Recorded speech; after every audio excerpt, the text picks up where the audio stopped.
Ladies and gentlemen, the Dank Dads, back with our new show, Cover 775. Ain't no shortcuts, every yard gotta earn it. Small town kids with a big city purpose. We bring the highlights, they bring the pressure. Friday night legends getting built by the quarter. Cameras rolling out, the whole state watching. Every touchdown got the whole crowd rocking. Northern Nevada put the city on the map. Cover 775 where the real ones at. It's our first episode tonight. We have a great coach, one of the best high school coaches in the city. We have Mr. Milan in the building. And as always, to the right, I got my brother, Mr. Jeffrey Flexen. What's going on, everybody? In the first episode, let's get this going. Cover 7-5. Let's do it.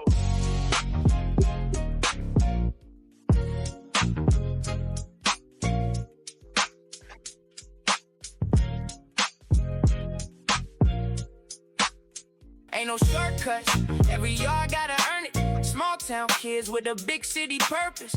We bring the highlights, they bring the pressure. Friday night legends getting built by the quarter. Cameras rolling out, the whole state watching. Every touchdown got the whole crowd rocking. Northern Nevada put the city on the map. Cover 775 where the real ones at. Let's do this, Jared. Welcome to the first episode of Cover 775. We gotta get used to that, man. Covering, I know we're used to the Dank Dad. We are. But covering all football across the 775. High school football, high school 4A, football. 5A, we're going to focus on, no shade to the little schools. We'll shout them out too as the season goes on. But for the summer series, as we get going for the summer series, we're going to talk to these coaches throughout all of 775. For the 4A and 5A and get to know their programs, get to know them and their star athletes. And then when the season kicks off, we're going to do a live show every Sunday, recapping scores, recapping highlights, recapping stats, having an offensive defensive player of the week that's going to trickle into a season-long awards. So again, boosters, community, student athletes, students, coaches, send all your highlights to Cover 775 so we can broadcast these kids every single Sunday night. Absolutely, and I want to talk about our awards that we putting out there. We got some big old heavyweight championship belts that we giving out to our 4A MVPs, which is going to be defense and offense and head coach. So we'll have a 4A head coach belt. We'll have the same for 5A as well. And this is just something that we wanted to do because, I have been here for about 11 years now. And, I was watching high school football and I was like, we got a lot of really good talent here in this town. And it gets overlooked. Yeah, and I'm born and raised here, and I had my blood, sweat, and tears on that McQueen football field back in 2007. So I know that these kids do not get the recognition that they deserve, and there's crazy talent out here. Absolutely. Crazy talent. Absolutely. And, we have a sports podcast. We're the Dank Dads Sportscast, and we are number one in Northern Nevada. Salute to us, by the way. Let me just give a pat on the back, you dig? We are number one in Northern Nevada, and I think that we can make another show number one as well. And I want to bring attention to these kids. I want to bring attention to the coaches. But tonight, I want to bring in one of the best in the city, Mr. Milan, a very accomplished coach, athlete, dad, husband. We want to get into his life and just see how it works with Mr. JJ honestly, Milan. a Northern Nevada legend. A legend, and if you're for talking sure. about from school For to sure. college to now bringing back to the community. But let's bring him to the room. Salute. Let's go. What's Mr. going JJ on, Milan. Coach? What up, buddy? What's up, fellas? Thanks for having me. What's cracking? Yes. I'm digging the intro, man. It's looking good. Listen, we're Thank trying you, to figure appreciate this that. whole thing out because we have a totally different intro and we kind of got to keep it PC a little bit. Yeah, from what when we usually do have the Dank Dad show, we get a little unhinged at times, but we're going to be better on this show for the athletes. Authentic, baby. It is authentic. Absolutely. Through and through. Love it. That's the Dank Dad's special for sure. So, Coach, I want to bring you in the room, and you're the head coach of Damonte Ranch. You have a huge history here in this town. You give us a little bit of your background as far as like where you started here in this town because you are homegrown, true and true, Yep. And I want to hear your story just a little bit. Man, it's a long one. Grew up here in Reno. Was born and raised. Had a young mother with 4 kids at the time. So grew up in the back of Sun Valley, but was able to Salute go to to Sun Worcester. Valley, by the way. Yep, Salute to Sun Valley, I baby. was supposed to go to Hug High School, so Coach Stallworth is still hating me for going to Worcester, but I went to Worcester, and my first year ever playing football was my freshman year at Worcester High School. Shout out to Wooster. They just inducted me a Hall of Fame this year, so that was cool. We had a Yeah, nice congrats team. on that, Congratulations Coach. for sure. Now, did you play under Sellers, or was that a little No, bit? so I got Sellers was there my freshman year, and then he left, and then my head coach was Tony Amatia. He's a great coach. Still talk to him to this day. He was an awesome guy, very influential in my life. So I've heard a lot about Coach Sellers. I come from the Ken Dalton era at McQueen High School. So Ken real well too. I got a lot of good McQueen friends up there. The Jeff Rose and Chris Cars and all those guys. I'll play for him too. So absolutely. So the Sellers and the Dalton in this town, they were the cream of the crop. Back in those times, it was you lost a game, your season was done. That's what it felt like, anyways, right? Because the standard was so high at that time. It was very much like that Nevada UNLV kind of thing, where you could go 0-9 and beat McQueen, and it was a successful season. So you're absolutely right. 100%. So you played all 4 years at Wooster, that's correct? Yep, played all 4 years at Wooster. After my junior year, started getting some scholarship offers. Didn't even know, anything about it, and so I was all very new to it. Got a couple offers from Cal, and Pac-10 started coming around, and Nevada offered me, and ended up staying home. Wanted to stay home with my mom, take care of my family, and be able to play in front of my home crowd. And you're absolutely right, man. When I got on in Nevada, Northern Nevada was not getting looks to go to Nevada. The talent pool, they thought they'd go reach out to Texas, and mostly California. And I mean, when I graduated my senior year, I was a defensive MVP, and Jeff Rowe was the offensive MVP. Both guys from Northern Nevada. Ah, that's cool. Gotcha. And you guys both went to UNR. That's pretty dope, man. Hey, Coach, I hear they have a new 5-star recruit going to Wooster, and he's going to Damonte. Going to Damonte? Yeah, he's transferred from Wooster, I thought. From Wooster to Damonte? Yeah, that's what I thought. He's a grown-ass man. Who's this? This kid where you guys get that picture from? Who are you hanging out with, Coach? I was no wonder you're getting calls. No wonder you're getting calls from Cal. This is a grown man in high school. That was your number 4-5? I was 45, man. Definitely 45. Played tight end, defensive end, and 6'5", 245 leaving my senior year there. And I listened to a lot of Eminem, so you can tell by the haircut. Hey, Coach, you wore all your pads, huh? Because these kids nowadays don't wear no damn pads, Coach. Yeah, I can see you had all your pads in.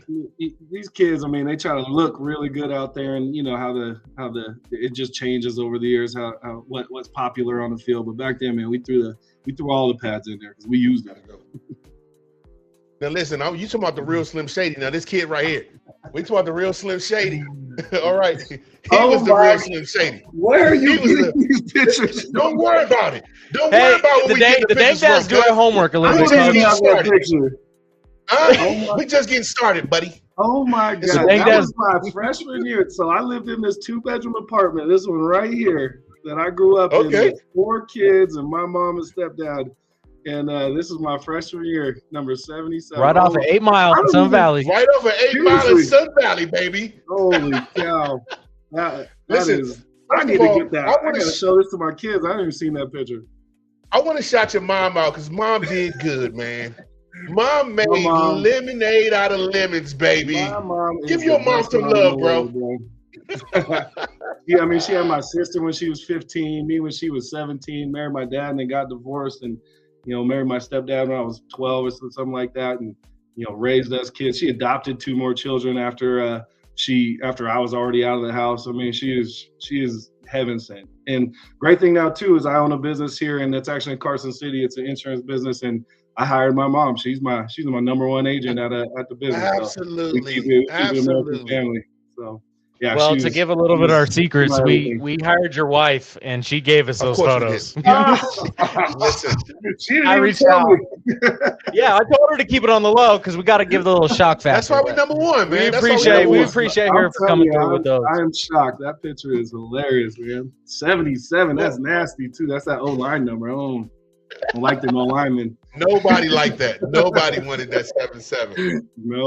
So you went to Wooster, and then when you went to UNR, you turned into this animal, right? I mean, look at this guy. Yeah. Just coming in and killing. Tell us about him. Tell us about this time in your life right here, Coach. What was this about?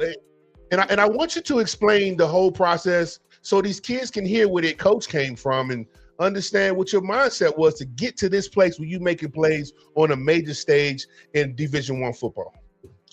Man, going in, I was young, man. I graduated high school at 17 years old. So going into camp that year, I mean, my mom had to sign a permission slip for me to play that first game against Washington State because I wasn't even 18 yet. Wow. I was young, man. And I came in there, and I still talk to some of my best friends ever. I wouldn't change going to – I got a lot of flack for going to Nevada because of the other opportunities I had, but I wouldn't have changed it for the world, man. Some of my best friends I still talk to this day. And one of them that brought me under his wing, that made me into that guy, was there, George Cordova. I don't know if you know who that is, but he was extremely influential to me. And he brought me in under his wing that year, or my freshman year going in, and I just wanted to go in there and make an impression, just, show my abilities and just put that work in and go to work. And sure enough, I was starting my first game as a true freshman. So, and I was against Washington State. Damn. That's impressive, Coach. Now, Coach, was your dream the league? Was your dream just like the league, or did you one day realize you could do it? Everything was such a surprise to me because, like I said, my mom was a single mother that was young, didn't know anything about football. I remember, when I told my mom, I was like, Mom, they want to offer me a scholarship. They were like, for basketball? Like, because I played basketball in high school, but I don't know hooper like that. I was like, no, Mom, football. And she's like, oh, so it was just all like, it's a surprise to me. And then in college as well, I was starting, and then I started doing real well, and then I made all conference, and then, I started getting all these accolades, and it still was never reality. Like, it never was like, when I was 6 years old sitting in my bed dreaming of being a professional football player. It really wasn't. But I earned that through the experiences I had in Nevada. And then after about my sophomore year, that's when I made it like, I'm going to do this and I'm going to make it. Oh, yeah. And that's when I really turned it on and just devoted everything to football, working out, and trying to become the best version of myself on that field. How has that journey helped you today as a businessman? Because I also want to ask a question as well. Like, you're a husband, you're a father, you're a head coach, you're a businessman. Like, doing what we do, because we have a radio show now, we have our regular show, we have this now. Like, growing as a man, it takes prioritizing, and there's a lot to do, and there's not a whole lot of time. What does a day in the life for you look like as Coach JJ Milan and businessman JJ Milan? Man, I couldn't do it without people around me, so that's for sure. So having good friends and good people and good family around you that's supporting what you're doing and that add to, that's key for sure, is getting people around you. But a day for me is when I got to Damonte, they didn't really have much of a weights program there. After I got done playing football, I started a business here in town called Fast NV. It was functional athletic sports training, where I trained athletes, professional athletes, high school athletes, college athletes, prepared them for the combine, got them ready. It was all, position-specific resistance training. Did that for a long time. So I brought that into Damonte, and so I run the weights program there every morning at 6:30 in the morning. I don't get paid for none of that stuff, but I know the pillars that you have to be successful, that's one of them. So that's the first thing I started when I go in there. I go there, we do weightlifting in the morning. Well, right now it's actually really busy because we're doing football, summer weights and conditioning. So we weights in the morning, then we go do our conditioning, where we do our speed training, agility training, conditioning, functional training on the field work. And then we go do another 2 hours of actual football practice, where we set up practice plans, schedules, 4 days a week. Get done with that around 11 o'clock, go straight home, drop off my son because he's playing for me right now, and go straight to work, drive out to Carson, go to work with my mom, get after it then come back down to town at 4 o'clock for the freshmen who are coming in this year, and go from there from 4 to 7, and go home and make sure I make time for my family, my wife, my kids, and some personal time for me. Go get in the Bible, get some time to myself, do some things like that. But Amen. Making your time useful. I don't have a lot of time where you just sit around staring at your phone doing nothing. And I think that's the biggest waste of time. I feel like it's just sitting in traffic. How much does that Bible play a part of your life, man?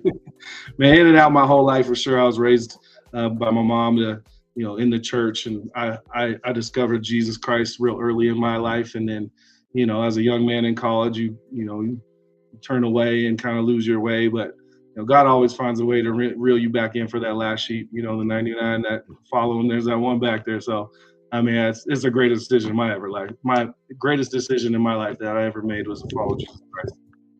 So before we move kind of into the Damonte Ranch program, I kind of am curious on like what was your thought and experience with under Coach Alt at UNR, because that's another legendary coach. Man, yeah. So I was recruited by Coach Tormey. When he got fired, Coach Alt came there, and I remember the first spring ball with Coach Alt. He came up to our defense. Can I cuss on this or no? Because he did. We're grown, man. We're grown. The athletes aren't on here yet. I don't want to put him on blast, but everybody knows about Coach Alt. He walked up to our defensive ends, our group, and he looked at every one of us and he said, "I wouldn't give any one of you motherfuckers a scholarship," and walked off. And I was like, "Oh, this is what we're in for, huh? This is what we're going to be doing, though." But slowly but surely, that man taught. When I went there, I think we had better athletes my first 2 years at Nevada than we did my last 2 years. We're talking about Nate Burleson, George Cordova. You're talking about guys that spent time long in the league. That these guys, we beat BYU on a big stage, beat Washington on a big stage. But I think why that team didn't win as much as was as successful as my last 2 years there was coaching. I really do. And Coach Alt brought in a standard of, bring that lunch pail, put your hard hat on, and go to work. You know what I mean? There's no excuses. Just go, show up, be there, and go to work. And if you ain't about it and you ain't buying in, get the hell out. You see it. I mean, he dropped, I think, 30 guys off that roster in the first couple weeks. But slowly or surely, started getting wins, started seeing it on the field, and started making guys accountable. And then, I walked away with, a bowl game championship, played Miami in the MPC Computers Bowl my senior year, led the WAC in sacks after I got hurt my senior year. And, it had a lot to do with Coach Alt, and he will go down as probably my favorite. I mean, I wouldn't say he's the most liked coach, but he was definitely my favorite coach when it came to if I wanted a coach that was going to take us to a championship, I'm picking him. Now, the respect was there without a doubt across nationwide with Coach Alt. That's for dang sure. And then you ended up going to the league for a little bit, yeah? Yeah, bounced around the league for a little bit, man. It was a great experience. I'm proud of what I did. I wish I could have done a lot more. The Raiders were great. I loved it with Indianapolis. That's really I got hurt when I was with them and ended up having some back surgeries. And then, I don't want to say it's a regret, but that's what I wished I could have stayed there longest. Being there, Peyton Manning was there, and Reggie Wayne and Robert Mathis, and just, that Colts team back in the day, man, those guys were unreal. Had a couple back surgeries, and then after those surgeries on my back, man, I wasn't the same player. I signed with the Bears and came back and played, I think, 4 or 5 games with them, and got released. So, but proud of that. Proud of being there. I made it, signed some contracts, made a little money, got me started off in this life. So, I'm proud. I really am. Do you have a welcome to the NFL moment? Yeah, I do. It's funny. So I got picked up by the Raiders in the draft, and my favorite, and that's why I'm a Buccaneers fan to this day, is the 2002 Buccaneers. My favorite team of all time, and my favorite player is Warren Sapp. Just watching him play D-line and just seeing his, how he played. That's what I wanted to do, even though he was a D tackle. He played D-end sometimes too. But I remember walking into the locker room after rookie camp, and then we showed up for OTAs, and I walked in there, and I was wearing my Miami, Nevada MPC Computers Bowl shirt, and I walk in there, and freaking Warren Sapp sitting on the bench right in my locker, right next to his. I don't know why they put me by him.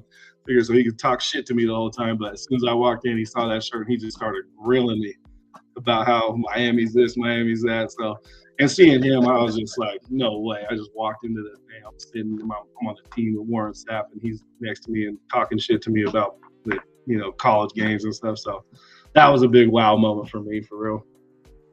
I can hear it right now. I can hear him talking shit at this moment. That's all that do. Coach, you have 3 boys and 1 girl, right? Correct. I do. What does that look like for the girl around that house? Oh man, is she El Jefe or what? Is she running the show? Oh, she's walking out. She tells these boys what to do all day long. I mean, that girl. I love her to death. Obviously, I mean, you know, when you have a daughter, it's a different feeling than having young boys or boys in general. But she's a daddy's girl, and I love her to death. And you know, I thought, you know, being around football and doing those things, she's such a girly girl, man. She loves the cheerleading. She does her little nails and all the things. So it'll cut you right in half. Just of course. You thought you was a tough guy? You thought you were a tough guy? Nope. Yeah. I got 3. Nope. And all the boys, they just, you know, they love me, but they don't love me. You know what I mean? Like my daughter loves me. So,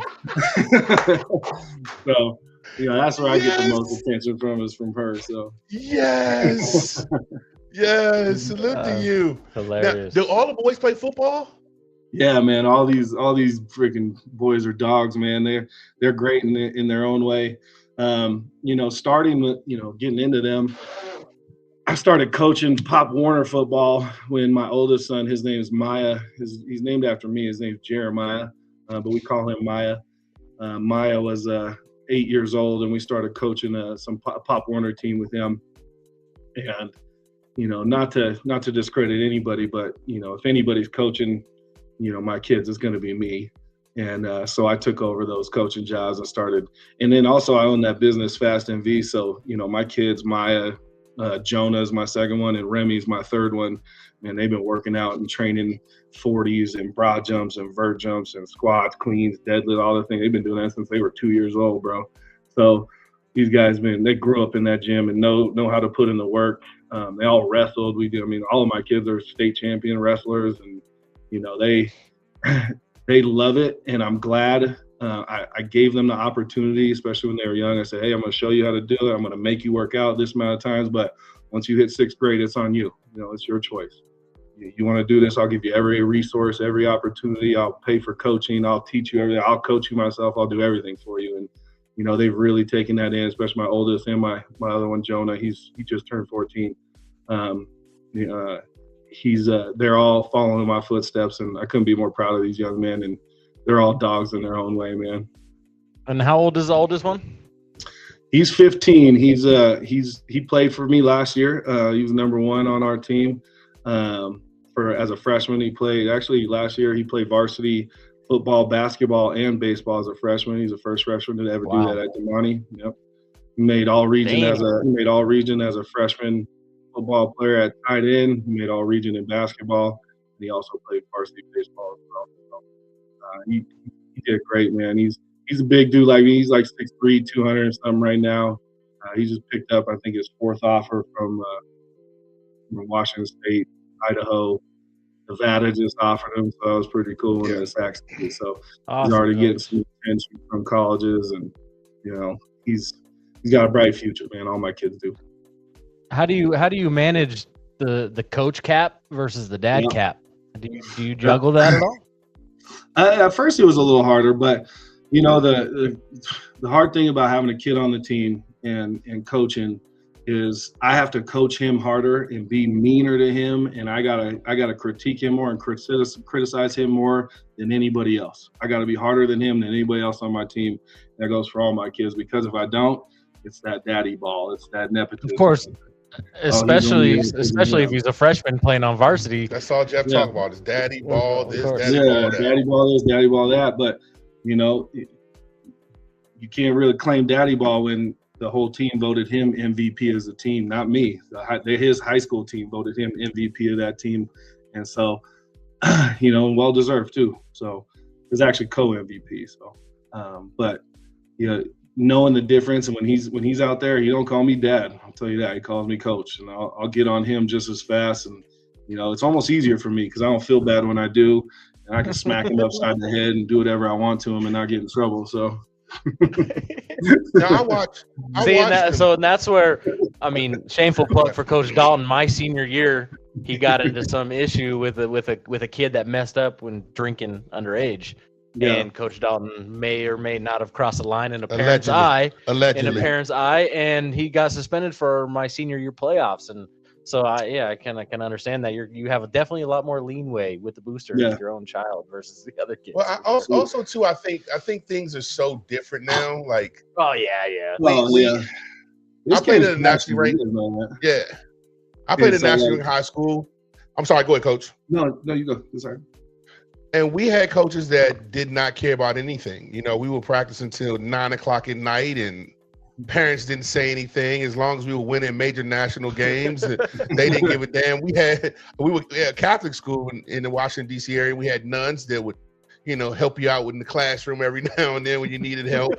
But at the same time, your coaches would definitely smack you in the head when you messed up a play. Things are totally different now. And also, too, we had two-a-days back in my day. And I think the two-a-days were your bonding moments. I mean, I was grateful for two-a-days. That was something you got so close with your team on two-a-days. And it was like you had to practice, and then you had to find that food, and then that element of sleep, and then you had to get back to practicing. And I thought that made us so different, especially now in the business world. I also run a strength and conditioning company, War Daddy Strength Academy. And there's so many times when I'm like, you know what? I'm sleepy as hell, but I got to find a way to get to this next point and still be great and still function well. And I just think that that's a part that we're missing.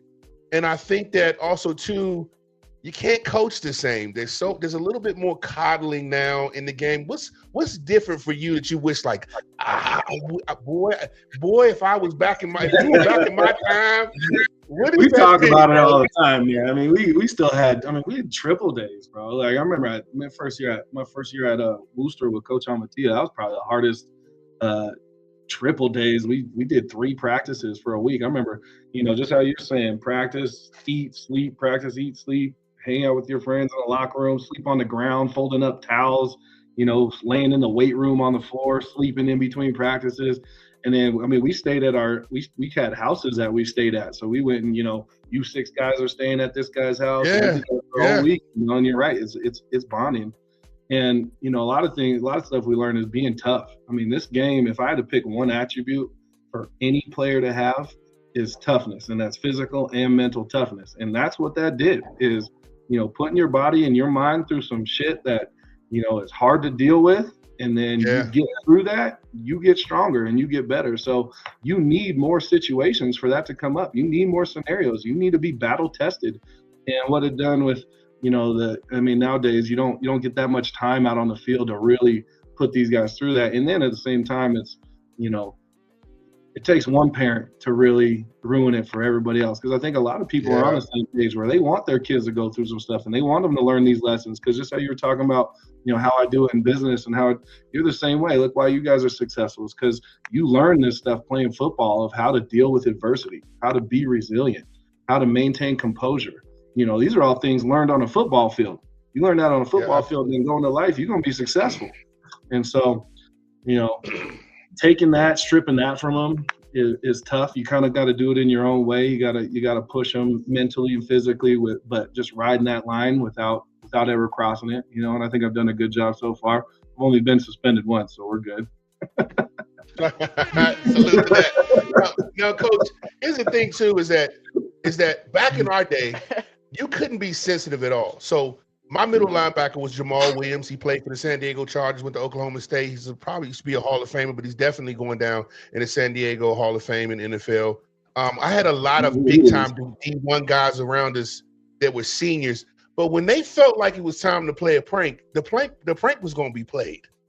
And if you were sensitive, nobody gave a F. I can't tell you.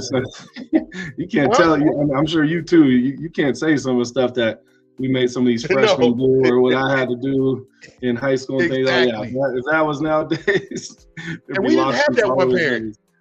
Back then, you didn't have that one parent back then that he talked about. I think now with the internet and social media and everybody being able to film everything and document everything, that's where everyone gets a little shy to be able to do things like that. So, is it hard to be you a little bit sometimes? Is it hard to be you a little bit sometimes?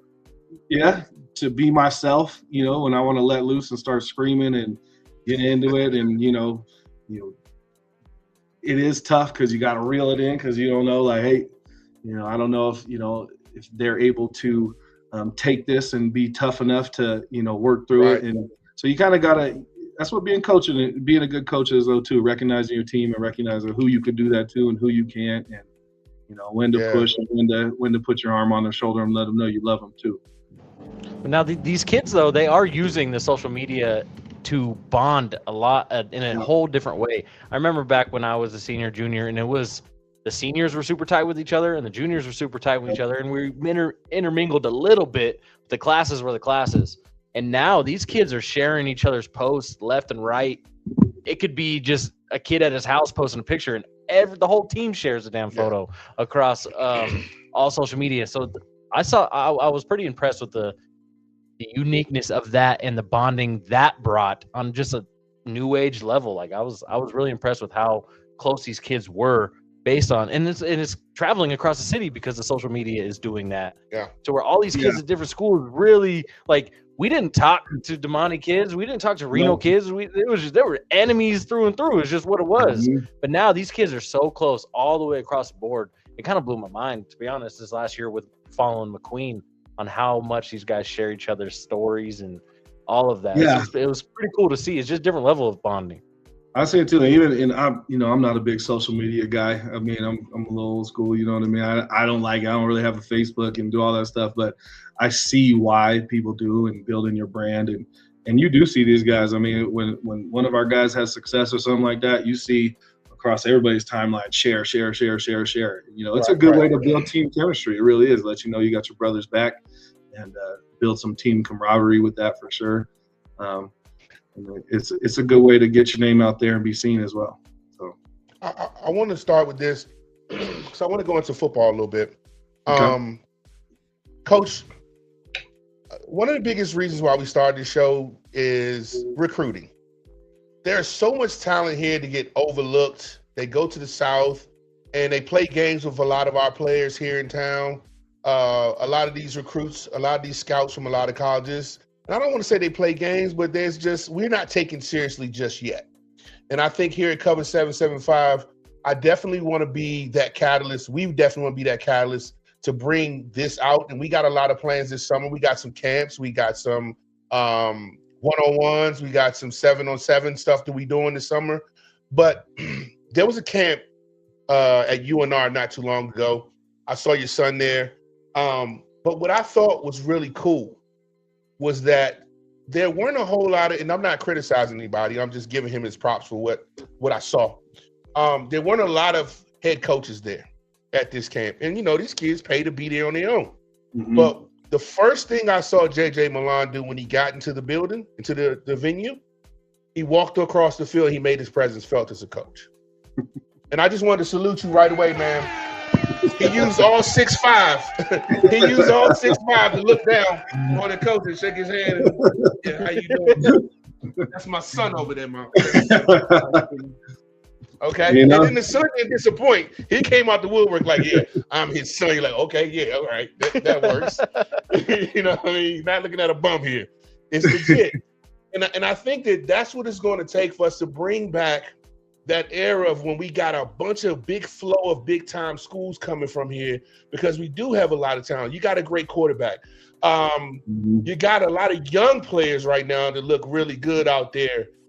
What's the young boy, your Coach Middleton's son? He looks good out there. He's a hungry little cat.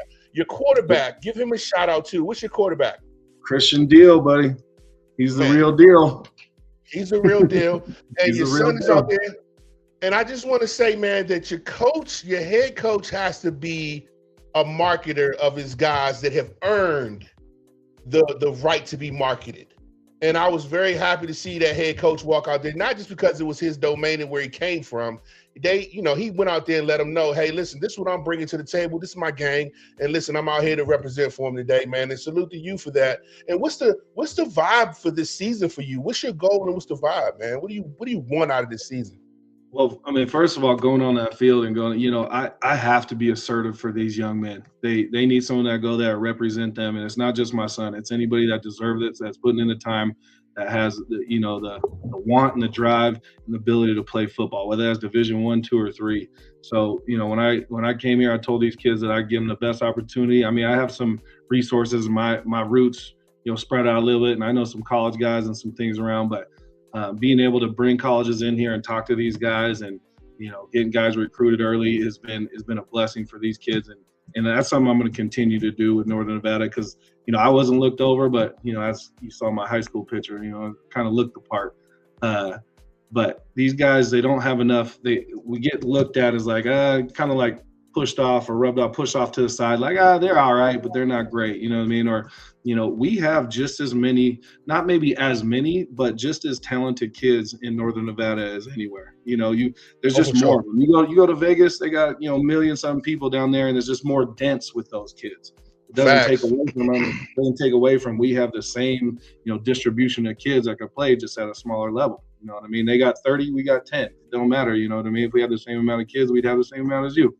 And so those guys, they deserve opportunities to come out here. And the vibe going into this year, man, we are excited. This team is young, and this will be my third year coaching. And when I started coaching with Josh Maga, he's one of my best friends. He's my defensive coordinator. Robbie Stallings, Adam Bishop, all these guys I played with that are coaching with me right now. I got Anthony Davis. He's my OC at Damonte right now. I started this back then. With that freshman Maya's group when they were 8 years old, and we've been coaching them all the way up. And just last year, that team was now freshmen last year, and we started 6 of those guys on varsity last year. Okay? Wow! And 6 of them. Mm-hmm. And that team, man, in their Pop Warner days, I mean, they went to the Pop Warner Super Bowl multiple times. They placed third at their highest one. I think it's one of the best finishes any team has ever done from the Sierra Sage division down there in Florida. They haven't lost a game in Nevada, I think, in 6 years. They never did. Wow. So, this team is, the majority of them are here at Damonte. Sua Maga, that's Josh Maga's son. He's going to be a freshman this year. He's been with us on varsity. He's going to be a varsity starter for us as a freshman. We are going to be a young crew. But all those guys that got experience last year, they're going to be sophomores. And then I got a really good group of seniors this year, but I only got 7 seniors. 7. Wow. And we're used to going up, and it's been tough because, last year I got, 30-something guys on the team. The year before, walking in there and playing Reed and Spanish Springs and Minogue, and they got, 70 guys, 75 guys on the sideline and going to senior nights every night, playing Galena and Douglas, and they go to their senior nights, and they're putting 35 seniors out, we're sitting there like waiting 30 minutes at the beginning of the game for all these damn seniors to walk out. So, we haven't had that privilege at Damonte, but as of the last couple of years, we've had great freshman classes coming in. This senior class they were freshmen when I got there, and they didn't have a freshman team when I got here at Damonte. This is that class. But the great thing about this senior class is every single one of them can play and they can ball. And we got a great young group of guys underneath them with plenty of guys that, we got the numbers this year that could come in there and we could play. We're fast, and we got these kids hungry out there. We got great coaching, man. We really do. And so this year we couldn't be more excited. This is probably the most excited I've ever been for a football season, to be honest. Well, I was looking at your schedule, and the back end of your schedule is quite, a gauntlet. It's heavy. Spanish Springs, McQueen, Reed, Bishop, and Minogue. Heavy, baby. Talk about some experience for these kids. For sure. The end of the season, hopefully you guys are as healthy as can be when that time comes, so they can really get out there and really play against some of the other top teams in this city. But it sounds like you guys are going to be pretty loaded here in the years to come, especially when your son's a senior. That year is going to be kind of lights out, I would imagine. Expectations for the future is definitely high for us. Go ahead. Yeah, I think that the McQueen, I work with a lot of McQueen guys, but that's the same story for the McQueen group you see now. Those guys were together from when they were little, and a lot of those boys over there, coach, because they battle with your boys back and forth, and I coached a lot of those guys. Carl LeGrone and Caden. I coached those guys with Pop Warner. Those were my guys. Yeah. Ross, all these guys. Yeah, that group right now is the group that worked together from that time, and they went through their bumps and bruises too. Oh. We saw Martin when he went through his skip ups and had what he had, and it takes time. But you know what? Consistency. Yep. Showing up, keep going, and keep investing into those kids, and look where they are today. And it could be a really scary next 3 years with Damonte in there with these players that they have, because they don't have no flukes. They got real dogs out there. It's a beautiful field too. You guys' facilities are really nice. Like I Damonte has great facilities. That stadium there, man, in that little bowl with the mountains around it, they really do. And so going there, that's what I was excited about is, and they got a lot of kids at the school too. I mean, we're not like a school that's, 1,100 kids. I think we're up over 1,700, 1,800, We should have more kids out there playing football and wanting to be out there and have some I want to be a football player at Damonte. And that just was not there when I got there. It really wasn't. But you could see that changing right now. You could see guys taking pride in being football players at Damonte, taking pride in the work that they're putting in. And we've taken our lumps and bruises for sure. I mean, throwing 6 freshmen out there as starters and, going up against Spanish Springs team last year was the elite of elite. That's probably the best high school team that I've seen, in Northern Nevada, probably that I've ever seen. Sure. Real close to it. And Minogue is always well coached and always got good players. Reed's always got a ton of big players that could all play. So it's competitive out here. There's no drop off really. And we want respect out here, and we haven't earned that yet. I'm gonna be honest, we haven't yet. But I promise you, we have the pillars of what it takes. We have the coaching of what it takes. We know what success looks like. I've experienced success on coaching side and as a player, and a lot of our coaches on my staff have as well. And we're not cutting any corners, man. We're doing it the right way. And like you said, it takes consistency, and that's what we've done over the past couple of years. And I think this year and the years to come are really going to start showing that, the fruits of that labor on the football field. Well, Coach, let me tell you this, man. You're definitely a brother now, and if you ever need us for anything, we're here for you. But that night against McQueen, just know there won't be no smiles, okay? Yeah. There won't be no smiles. I know who you are. We'll definitely hug up later on after that game. That's what I'm saying. On the field in daytime, I ain't picking your ass up after I knock you down. I'm going to leave you on that ground. After that game's over, I'm going to come give you a hug. Yeah, we want to thank you so much, man, for being the first man to kick this show off. And if you only knew what we put into this, getting this set ready, and we just been a bottle of nerves, man. And I'm so thankful to have you here, Coach JJ Milan, man. And salute to you, brother. Anything you want to say to your school, your organization, your principal? Shout out anybody, your business, all that. Wife, whoever. Just all my players out there, I appreciate them working so hard. Seniors, guys. Christian Deal and Clayton, he's got a younger brother as well, Clayton Deal, on the team. He's a monster, man. These guys they put so much time into this, and they really deserve success. Zeke Smith, Maya Milan, Donovan Talati, he's going to be Zeke Smith, man. He's one of the most explosive guys you'll see out there. You're going to see him make some big plays this year. Got a young one, Donovan Talati, a receiver. We got 2 big tackles, Jordan Rasner and Sita Hulangahu. Both those guys going to be juniors next year.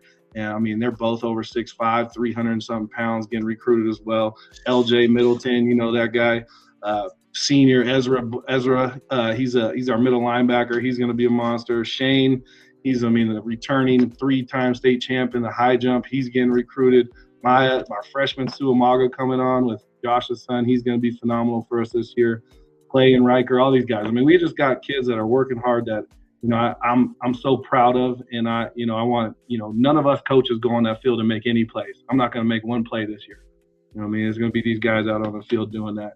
And when I got these guys believing in me as a coach, and they'll go on that field and run through a wall for me, man, that's where you have some real special teams. Damonte's been great to me as with the principal, to the staff, to supporting me. The basketball coach and baseball coach, we're all on the same page because we got multi-sport athletes that we all work together with. We want them to do that. We're not the selfish ones that only play football and do this. We want these kids to be successful in all aspects. So my family, my wife, during football season, that's a big one for your wife to be a part of. So obviously she's amazing and does a great job for me. And then my coaches, man, I couldn't do it without them. Absolutely couldn't do it without them. And thank you to you guys, man. I appreciate anybody that shines a spotlight on Northern Nevada football, especially myself coming from here, being one of those local guys that ended up, making it. and I appreciate you guys highlighting this and being a part of Northern Nevada. Appreciate it. Absolutely, Coach. Stick with us a little bit after this exit video, and so we can talk to you just for a second. But again, we appreciate your time, and salute to Damonte Ranch football and Cover 775. Yeah. Thank you. We did it, Jeff. Ain't no shortcuts, every yard gotta earn it. Small town kids with a big city purpose. We bring the highlights, they bring the pressure. Friday night legends getting built by the quarter. Cameras rolling out, the whole state watching. Every touchdown got the whole crowd rocking. Northern Nevada put the city on the map. Cover 775 where the real ones at.